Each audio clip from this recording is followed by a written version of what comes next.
Hi all, welcome to GKS Academy. So இன்னைக்கு நம்ம இந்த வீடியோல 20th ஆகஸ்ட் உடைய கரண்ட் அஃபேர்ஸ் அப்படினு பார்க்கலாம். ஓகேங்களா?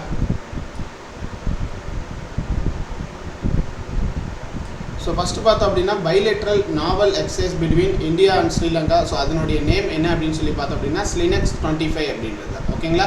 இந்தியாவுக்கும் இலங்கைக்கும் இடையிலான இருதரப்பு கடற்படை பயிற்சியினுடைய பெயர் என்ன அப்படினு சொல்லி பார்த்தோம் அப்படினா SLINEX 25 அப்படின்றது. ஓகேங்களா? ஸோ இந்த SLINEX 25 அப்படின்றது எங்கே கண்டக்ட் பண்ணியிருப்பாங்க அப்படின்னா இலங்கையில் கொழும்பு அப்படின்ற இடத்துல தான் நடந்திருக்கும். சரிங்களாப்பா, இலங்கையில் கொழும்புல தான் நடந்திருக்கும். ஸோ இந்த SLINEX 25ல இந்தியா சார்பாக கலந்துக்கிட்ட 2 கப்பல்கள் அப்படின்னு சொல்லி பார்த்தோம் அப்படின்னா INS ராணா மற்றும் INS ஜோதி அப்படின்ற 2 கப்பல்கள் வந்து கலந்துருக்கும். ஓகேங்களா?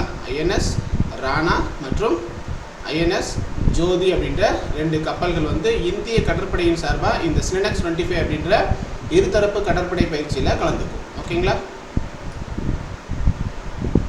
ஸோ செகண்ட் பார்த்தோம் அப்படின்னா சமுத்ரா மந்தன் மிஷன் அப்படின்றது எதுக்காக அப்படின்னு சொல்லி பார்த்தோம் அப்படின்னா it's a national deep water exploration mission அப்படின்றது. ஓகேங்களாப்பா, சமுத்ரா மந்தன் திட்டம் அப்படின்றது எதற்கான திட்டம் அப்படின்னு சொல்லி பார்த்தோம் அப்படின்னா இந்தியா தேசிய ஆழ்கடல் ஒரு ஆய்வு திட்டம் தான் வந்து இந்த சமுத்ரா மந்தன் திட்டம். ஸோ இந்த திட்டம் வந்து எதற்காக அப்படின்னு சொல்லி பார்த்தோம்னா கடலில் எண்ணெய் மற்றும் எரிவாயு இருப்பதை ஆராய்வதற்காக நோக்கமாக கொண்ட ஒரு திட்டம் தான் வந்து இந்த சமுத்ரா மந்தன் அப்படின்ற திட்டம். சரிங்களா?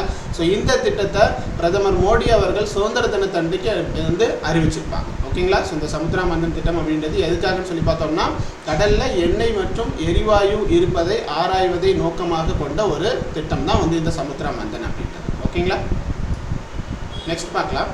ஸோ நெக்ஸ்ட் தேர்ட் ஒன் பார்த்தோம் அப்படின்னா சபாசார் டூல் அப்படின்றது எதுக்காகன்னு சொல்லி பார்த்தோம்னா AI tool to generate structured minutes of gram sabha meetings. ரெண்டுங்களாப்பா, சபாசார் கருவி அப்படின்றது எதுக்காக அப்படின்னு சொல்லி பார்த்தோம்னா கிராம சபை கூட்டங்களில் கட்டமைக்கப்பட்ட செயல்பாடுகளை உருவாக்க செய்வதற்கான ஒரு செயற்கை நுண்ணறிவு கருவி தான் இந்த சபாசார் கருவி அப்படின்றது. ஓகேங்களா? ஸோ இந்த கருவியும் சரி என்னைக்கு தான் அனௌன்ஸ் பண்ணியிருப்பாங்க அப்படின்னா சுதந்திர தினத்து அன்னைக்கு தான் வந்து அறிமுகப்படுத்தியிருப்பாங்க. ஸோ இந்த கருவி ஃபஸ்ட்டு எந்த மாநிலத்தில் அறிமுகப்படுத்தியிருப்பாங்க அப்படின்னா திரிபுராவில் அறிமுகப்படுத்தியிருப்பாங்க. ஓகேங்களா? ஸோ இந்த சபாசார் டூல் அப்படின்றது ஃபஸ்ட்டு எங்கே அறிமுகப்படுத்தியிருப்பாங்க அப்படின்னு சொல்லி பார்த்தோம்னா திரிபுராவில் அறிமுகப்படுத்தியிருப்பாங்க. ஓகேங்களா?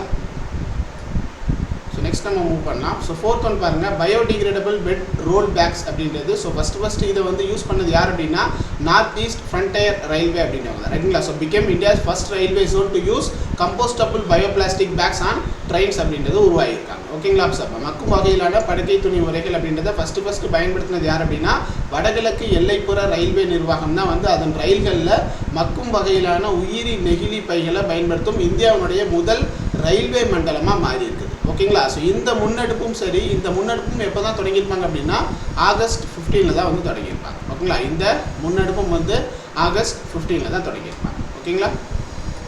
ஸோ நெக்ஸ்ட் நம்ம மூவ் பண்ணலாம்.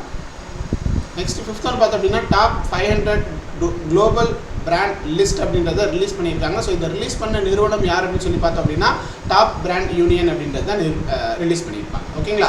உலகின் 500 முன்னணி நிறுவனங்களினுடைய பட்டியல் அப்படின்றத எந்த நிறுவனம் வெளியிட்டது அப்படின்னு சொல்லி பார்த்தோம் அப்படின்னா டாப் பிராண்ட் யூனியன் நிறுவனம் அப்படின்றவங்க தான் வந்து வெளியிட்டிருப்பாங்க. ஓகேங்களா?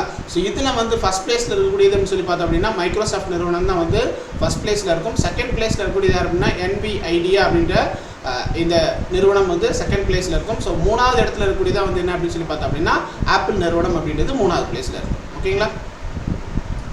ஸோ இதே மாதிரி டெய்லி கரண்ட் அஃபேர்ஸ் தெரிஞ்சுக்கணும் அப்படின்னா நம்மளுடைய சேனல் வந்து மறக்காமல் சப்ஸ்கிரைப் பண்ணிக்கோங்க. So thank you all. நெக்ஸ்ட் வீடியோவில் நம்ம மீட் பண்ணலாம்.